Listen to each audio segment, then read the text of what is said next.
Hello everyone, welcome to Uttam's academy. మనకు ఆంధ్రప్రదేశ్ హైకోర్టుకు సంబంధించి జిల్లా కోర్టులు ఏవైతే ఉన్నాయో లాస్ట్ ఇయర్ ఏమైతే ఎగ్జామ్ రాశామో వాటికి సంబంధించి టైపిస్ట్ మరియు కాపీస్ట్ ఫైనల్ రిజల్ట్ అయితే డిక్లేర్ చేయడం జరిగింది. మరి ఇప్పుడు మనందరి యొక్క డౌట్ ఏమంటే డాక్యుమెంట్ వెరిఫికేషన్ అనేది 25th నుంచి స్టార్ట్ అవుతుంది.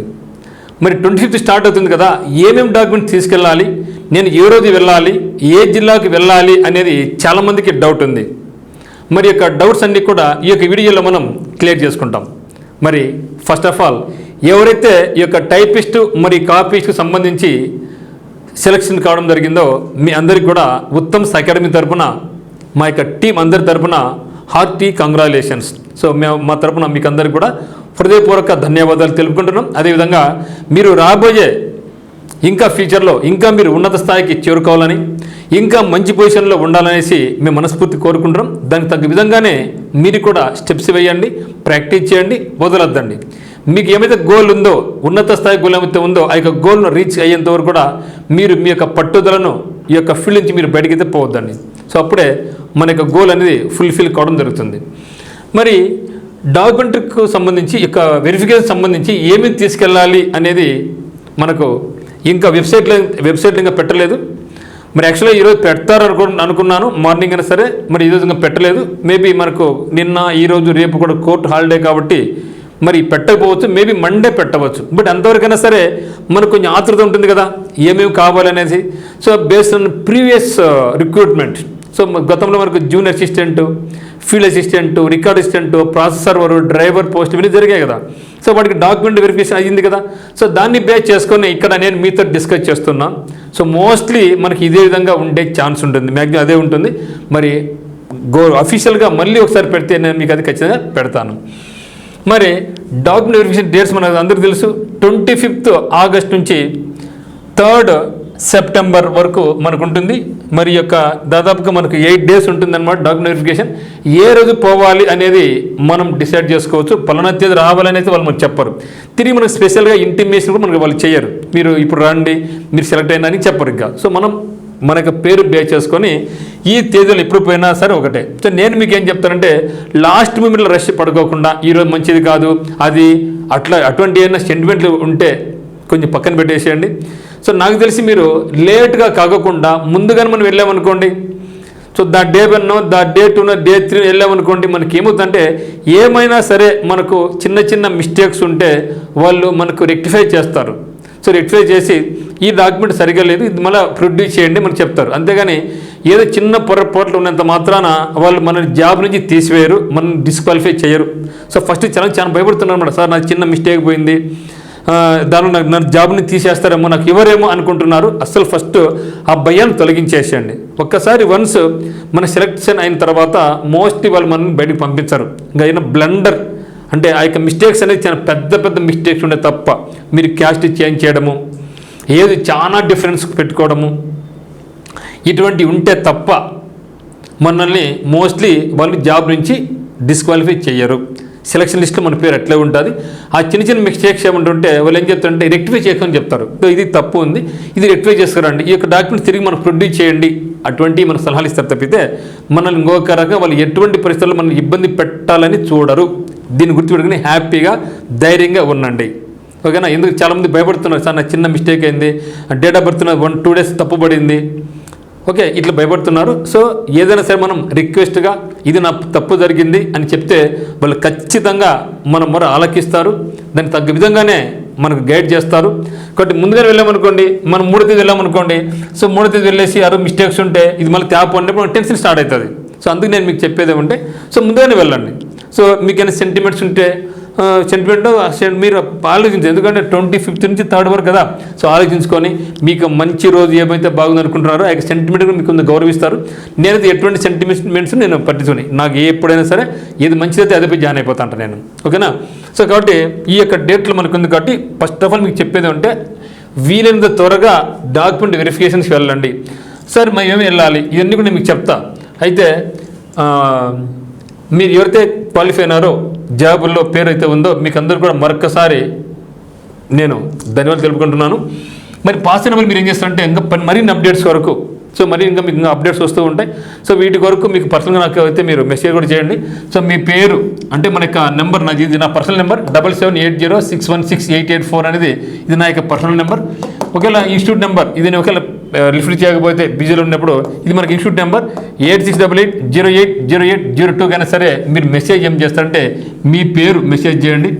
మీ పేరుతో పాటుగా మీరు ఏ పోస్ట్ సెలెక్ట్ కావడం జరిగింది, టైపిస్టా కాపీస్టా, అదే మరి ఏ జిల్లాలో సెలెక్ట్ కావడం జరిగింది, సో మీ జిల్లా ఏ జిల్లాలో సెలెక్ట్ కావడం జరిగింది అనేది ఒక్కసారి నాకు మెసేజ్ చేస్తే మిమ్మల్ని నేను ఒక గ్రూప్ లాగా చేసుకొని మీకు డౌట్స్ ఉంటే నేను క్లారిఫై చేస్తూ ఉంటాను. ఎందుకంటే చాలా మెసేజ్ నాకు వస్తూ ఉంటాయి కాబట్టి మీరు ఎవరైతే చేస్తారో వాళ్ళ పేరు నేను ఫీడ్ చేసుకొని నేను ఇమ్మీడియట్గా అంటే మీకు ఇది అర్జెంట్ అని భావించి వీటిని ఇమ్మీడియట్గా నేను రిప్లై చేయడం జరుగుతుంది అనమాట.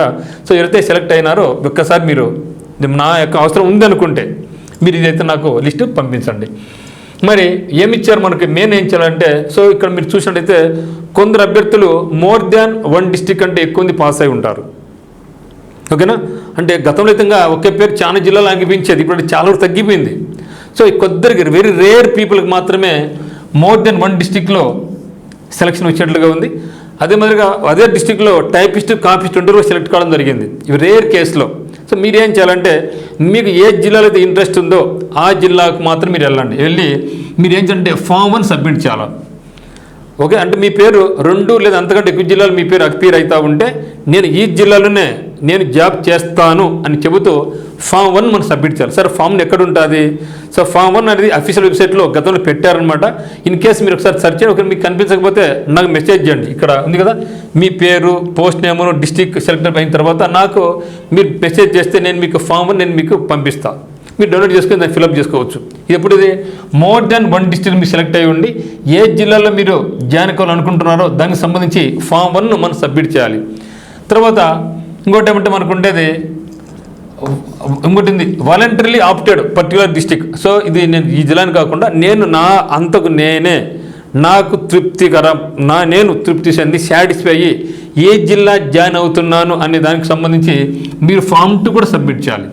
అంటే ఫామ్ 1 అనేది ఏమి, నేను అన్ని జిల్లాల్లో సెలెక్ట్ అయ్యాను కానీ ఈ జిల్లాకే వెళ్తున్నాను అనేది దాన్ని ఫామ్ 1. నేను నాకు ఇంట్రెస్ట్గా నాకు ఎటువంటి ప్రోద్బలం లేకోకుండా నేను ఇదే జిల్లాను ఎంచుకున్నాను అని చెబుతూ ఫామ్ 2 సబ్మిట్ చేయాలి. ఈ యొక్క ఫామ్ 1 అయినా ఫామ్ 2 అయినా నేను మీకు కావాల్సి ఉంటే నాకు మెసేజ్ చేస్తే నేను మీకు ఫామ్ 1 ఫామ్ 2 నేను వాట్సాప్ చేస్తాను, మీరు దాన్ని డౌన్లోడ్ చేసుకొని ఫిలప్ చేసుకోవచ్చు. తర్వాత next EWS latest as per the notification అనేది తీసుకోవాలి. అంటే లేటెస్ట్ అంటే నోటిఫికేషన్ మనకు లాస్ట్ ఇయర్ కదా, మరి ఇప్పుడు మనకు వచ్చింది అంటే ఇప్పుడు దాని అవసరం లేదు. సో ఇప్పుడు కొత్తది అవసరం లేదు. సో మీరు చేయాల్సిన పని ఏమంటే నోటిఫికేషన్ మన దగ్గర మీ దగ్గర ఉంది, ఈడబ్ల్యూఎస్ ఉంది కదా, ఆ యొక్క ఈడబ్ల్యూఎస్ను మీరు ఏం చేయాలి, దాన్ని ఒరిజినల్ మనం తీసుకెళ్ళాలి, మళ్ళీ కొత్తగా చేయించుకునే అవసరం లేదు. సో మీకైనా డౌట్ ఉందనుకోండి చేయించుకుని తప్పే ఉంది. సో ఆల్రెడీ మనం సబ్మిట్ చేయాల్సింది అయితే మాత్రం పాతదే, అంటే లాస్ట్ ఇయర్ది మనం సబ్మిట్ చేయాల్సింది, నోటిఫికేషన్ వచ్చింది లాస్ట్ ఇయర్ కాబట్టి సో లాస్ట్ ఇయర్ది మన దగ్గర ఈడబ్ల్యూఎస్ అనేది ఉండాలి, అది కంపల్సరీ. లేదు నాకు టెన్షన్గా ఉంది కొత్తది కూడా చేయించుకుంటే చేయించుకోండి, ఎందుకంటే ఫర్దర్ ఎగ్జామినేషన్స్ మళ్ళీ మనకి పనికొస్తుంది కదా. సో కాబట్టి మీరు ఏం చేస్తారంటే ఈడబ్ల్యూఎస్ మీ దగ్గర మనం ఏమైతే సబ్మిట్ చేసినామో అదే మనం వాళ్ళకు ప్రూఫ్గా ఇవ్వాలి, దాంట్లో ఎటువంటి మార్పు లేదు. ఓకేనా, కొత్తది చేర్చుకుంటామంటే చేర్చుకోండి తప్పేది కాదు, కానీ మనం సబ్మిట్ చేయాల్సింది అయితే మాత్రం పాతదే. ఇది కూడా చేసి పెట్టుకోండి, ఎందుకంటే అది 1 ఇయర్ అయిపోయింది కదా. సో 1 ఇయర్ అయిపోయింది కాబట్టి కొత్తది కూడా చేర్చుకోండి, మళ్ళీ మనకు పనికొస్తుంది కదా ఇది. తర్వాత సో కంపల్సరీగా కొత్తది కూడా వెళ్తే మీరు చేయించుకోండి, కానీ మనం ఏదైతే సబ్మిట్ చేసినామో అది మనం తీసుకెళ్ళాలి.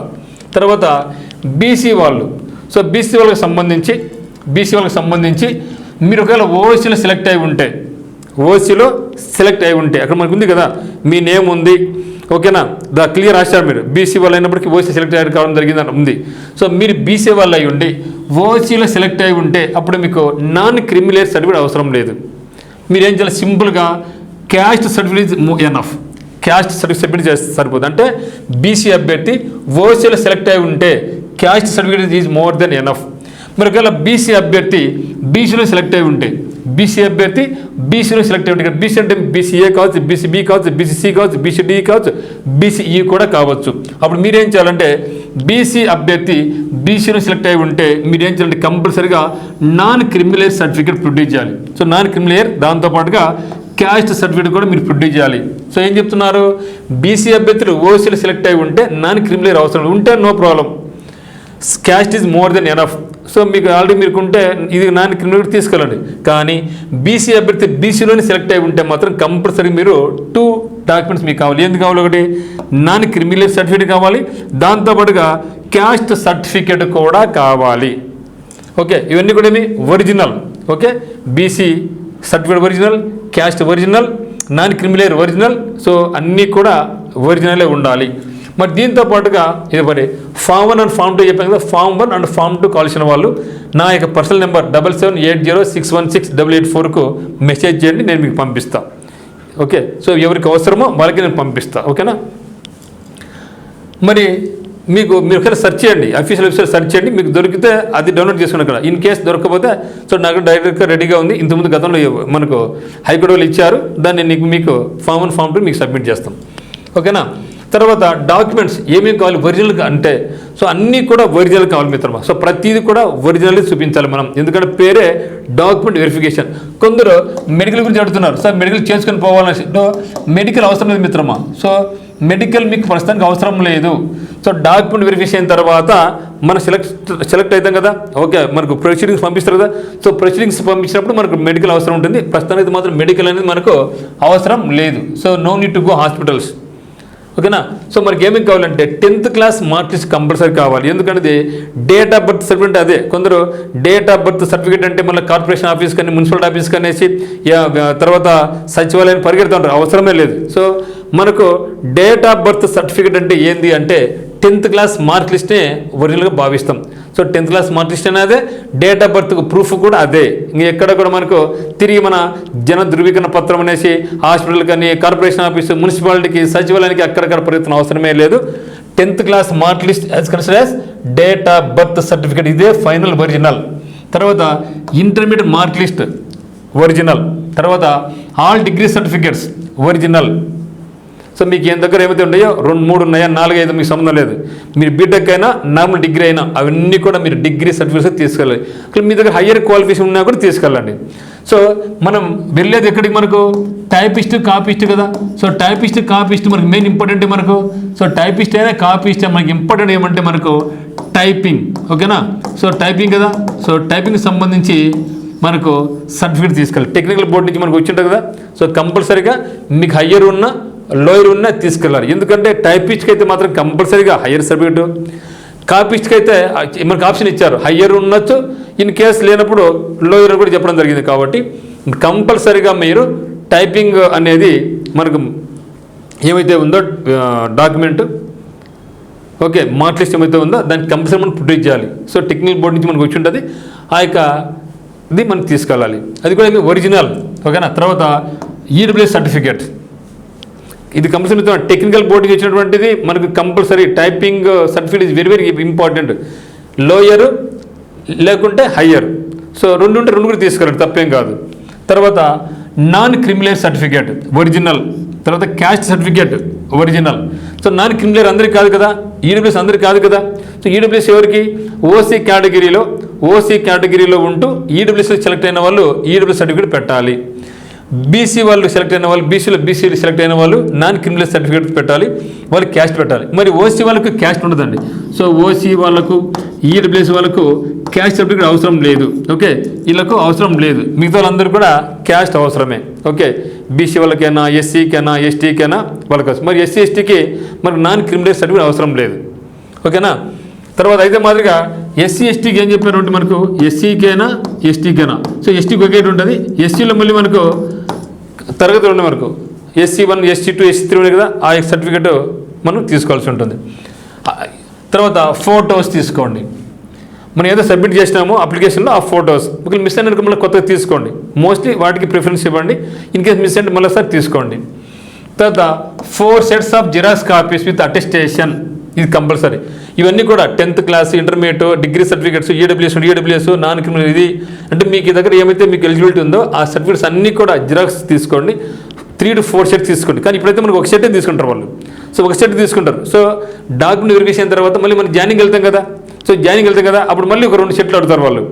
అప్పుడు 3 సెట్లు అయిపోతాయి. నేను చెప్తాను అంటే ఒక సెట్ ఎక్కువ తీసి పెట్టుకోండి. ఎట్లు మనం అటెస్టేషన్ చేయించుకోలేదు కాబట్టి మన దగ్గర ఒకటి కాపీ ఎక్స్ట్రా ఉంటే మనకు మేలు కదా. సో కొన్ని జిల్లాల్లో 3 అడగచ్చు, కొన్ని జిల్లాల్లో 2 అడగచ్చు. బట్ ఏదేమైనా సరే ఒక సెట్ ఆఫ్ ది కాపీ మనకి ఎక్స్ట్రా ఉంటే తప్పైతే కాదు. మనం ఎటు అటెస్టేషన్ చేర్చుకుంటున్నాం కాబట్టి గెజిటెడ్ ఆఫీసర్తో అన్నీ కూడా 4 షీట్లు తీసుకోండి. ప్రతి కూడా ఒరిజినల్ ఉండాలి. దానికి అదనంగా 4 షీట్లు జిరాక్స్ కాపీ కూడా మనకు ఉండాలి. ఫొటోస్ కూడా ఎట్ట ఇప్పుడు ఫొటోస్ అంటే ఖచ్చితంగా 5-8 కాపీలు తీసుకోవాల్సి వస్తుంది మనకు. సో 8 కాపీస్ ఫొటోస్ పెట్టుకోండి. తర్వాత స్టడీ సర్టిఫికేట్ అంటే పెట్టుకోండి. ఆల్రెడీ మనం అప్లై చేసిన స్టడీ సర్టిఫికేట్. స్టడీ ఎందుకంటే మీరు లోకలా నాన్ లోకల్ డిసైడ్ చేసేది. మనం అన్ని అప్లోడ్ చేసినప్పుడు అవన్నీ ఇప్పుడు చెక్ చేస్తారు వీళ్ళు. అవన్నీ కూడా మనకు చెక్ చేస్తారు కాబట్టి అన్నీ కూడా ఒక సెట్ జిరాక్స్ కాపీస్ కావాలి, ఒక సెట్ ఒరిజినల్ కాపీస్ కావాలి. తర్వాత 4 సెట్లు జిరాక్స్ కాపీస్ కూడా కావాలి. అన్నీ జాగ్రత్తగా టెన్షన్ లేకుండా ఒక ఆర్డర్లో పెట్టేసుకోండి. అదే ఆర్డర్లో జిరాక్స్ చేసి పెట్టుకోండి. ఎక్కడ కూడా టెన్షన్ పడి మర్చిపోయి ఎక్కడెక్కడ పెట్టకమాకండి. చాలా జాగ్రత్తగా కాపాడుకోండి. మనకు ఒరిజినల్ సర్టిఫికేట్స్ మీరు చాలా జాగ్రత్తగా కాపాడుకోండి. సో డాక్యుమెంట్ వెరిఫికేషన్లో డాక్యుమెంట్ అయిన తర్వాత మోస్ట్లీ వాళ్ళే సర్టిఫికేట్స్ వాళ్ళే పెట్టుకుంటారు. మీరు భయపడకాకండి. ఏం తీసుకుని కూడా మనకు అక్నాలజ్మెంట్ ఇస్తారు, ఇది మా అక్కడ ఉన్నాయనేసి మళ్ళీ మనకు ఇస్తారు వాళ్ళు, తప్పేం కాదు. ఓకేనా? ఏ డౌట్ ఉన్నా కూడా క్లియర్ కట్గా వాళ్ళని అడగండి. వాళ్ళు మన ఫ్రెండ్లీగానే ఉంటారు, భయపడాల్సిన అవసరం ఏం లేదు. ఏ డౌట్ ఉన్నా కూడా అడగండి. సో మీకైనా డాక్యుమెంట్ తప్పు ఉంటే వాళ్ళు మళ్ళీ చెప్తారు. మన టైం ఉంది కాబట్టి దీన్ని మళ్ళీ సబ్మిట్ చేయమని కూడా చెప్తారు. సో కాబట్టి మీరు టెన్షన్ పడకుండా ఫ్రీగా ధైర్యంగా వెళ్ళండి. సో జాబ్ వచ్చిందని సంతోషంతో వెళ్ళండి. అంతేగాని ఏమో తప్పు ఉందేమో, భయం వేస్తూ ఉంది, తీసేస్తారేమో, చిన్న మిస్టేక్ ఇవన్నీ ఏం పట్టించుకోమాకండి. ఏముండదు, ఫ్రెండ్లీగా ఉంటారు వాళ్ళు. ఓకేనా? ఒకవేళ కోపం అనుకోండి, టెన్షన్లో ఎందుకు అందరూ పోయిన కోపం వస్తుంది ఎవరికైనా, అప్పుడు మీరు కోపడ కాకండి. ఎప్పుడు కూడా అక్కడ మనం ఫ్రెండ్లీగానే ఉండాలి. వాళ్ళ కోపాన్ని కూడా చిరాకు పడినా కూడా మనం అయితే మాత్రం హ్యాపీగా నవ్వుతూనే సమాధానం చెప్పాలి. ఎక్కడ కూడా మీరు పరుషంగా మాట్లాడడం కానీ వాళ్ళతో మిస్బిహేవ్ అయితే మాత్రం చేయమాకండి. అది మనకి చాలా ఇంపాక్ట్ అనేది ఉంటుంది. ఓకేనా? ఇవి సో ఎస్సీ వాళ్ళైనా ఎస్టీ వాళ్ళైనా అంటే మనం ఏవైతే డాక్యుమెంట్స్ సబ్మిట్ చేసినామో ఒరిజినల్స్ అన్నీ కూడా అవన్నీ కూడా తీసుకెళ్ళండి. ఏమైనా మిస్టేక్స్ మీరు చేసి ఉంటే అప్లికేషన్లో అవి ఇక్కడ చెప్పండి. సార్ ఇది నా పలానా మిస్టేక్ చేసిన అప్లికేషన్లో దీన్ని అని చెప్తే వాళ్ళు చూసి మీతో ఏమైనా రాపించుకుంటారు, సెల్ఫ్ డిక్లరేషన్ రాపించుకుంటారు అనమాట. సో భయపడకాకండి. ఇది మిత్రమా. సో నాకు ఇచ్చిన ఇన్ఫర్మేషన్ ప్రకారము ఇవన్నీ కూడా ఉండాలి. మరి ఫామ్ 1 ఫామ్ 2 లేదు కాబట్టి కలిసిన వాళ్ళైతే నాకు చేయండి, నేను మీకు పంపిస్తాను. మిగతాన్ని మీకు అన్నీ ఉంటాయి. ఇంకా మరి మేబీ మనకు మండే రోజు మనకు వాళ్ళు ఇవ్వచ్చు. సో డాక్యుమెంట్కు సంబంధించిన ఇవ్వచ్చేమో ఇన్స్ట్రక్షన్స్. ఒకవేళ వచ్చిందనుకోండి నేను మళ్ళీ ఒకసారి వీడియో చేస్తాను. సో ఖచ్చితంగా మన యొక్క ఛానల్ మీరు ఫాలో అవుతుండండి. నేను మీకు చెప్పినట్లే ఫస్ట్లో మీకు చెప్పడం జరిగింది. సో డే 1 అంటే నోటిఫికేషన్ అప్పటి నుంచి మీరు జాబ్లో జాయిన్ అయ్యేంత వరకు నా డ్యూటీ, నా యొక్క రెస్పాన్సిబిలిటీ నేను ఫీల్ అవుతాను. ఎందుకంటే నమ్ముకొని మన ఛానల్ నమ్ముకొని మీరు అందరూ ఉన్నారు కాబట్టి మిగతా వాళ్ళు ఎవరు చేయలేక వదిలేసిన వాళ్ళు అంతే. కానీ మనం అట్లా కాదు. సో లాస్ట్ వరకు మీరు జాబ్లో జాయిన్ అయ్యేంత వరకు కూడా మీరు హ్యాపీగా మీకు ఎటువంటి డౌట్స్ ఉన్నా కూడా నాకు కాల్ చేయండి, నాకు మెసేజ్ చేయండి, మేము మీకు రెస్పాండ్ కావడం జరుగుతుంది. సో ఉత్తమ్ అకాడమీ మీద ట్రస్ట్ పెట్టుకోండి. సో మ్యాక్సిమం మనం వీలైనంత వరకు మీకు మా దగ్గర ఏమైతే రియల్ సోర్సెస్ ఉందో వాటి ప్రకారం చెప్పడం జరుగుతుంది. సో మీరు కూడా తర్వాత జాబ్లో జాయిన్ అయిన తర్వాత సో ప్రతి ఒక్కరి మీద మంచిగా ఉండండి, మంచిగా జాబ్ చేయండి. సో ఫ్రెండ్లీ అట్మాస్ఫియర్ కల్పించండి. ఎందుకంటే మనకి సొసైటీకి మన అందరూ కూడా మంచి చేయాలి. సో ఆ విధంగా ముందుకు వెళ్ళాలి. సో దాంట్లో మనకి లైఫ్ని హ్యాపీగా లీడ్ చేసుకుంటూ వెళ్ళచ్చు మిత్రమా. ఓకేనా? సో మరొక్కసారి అందరూ కూడా మా యొక్క ఉత్తమ్ అకాడమీ తరపున మరియు నా తరపున అందరికీ కూడా హృదయపూర్వక ధన్యవాదాలు తెలుపుకుంటున్నాం. సో అందరికీ all the very best. Doubts ఉంటే మాత్రం మెసేజ్ చేయండి. Thank you for watching.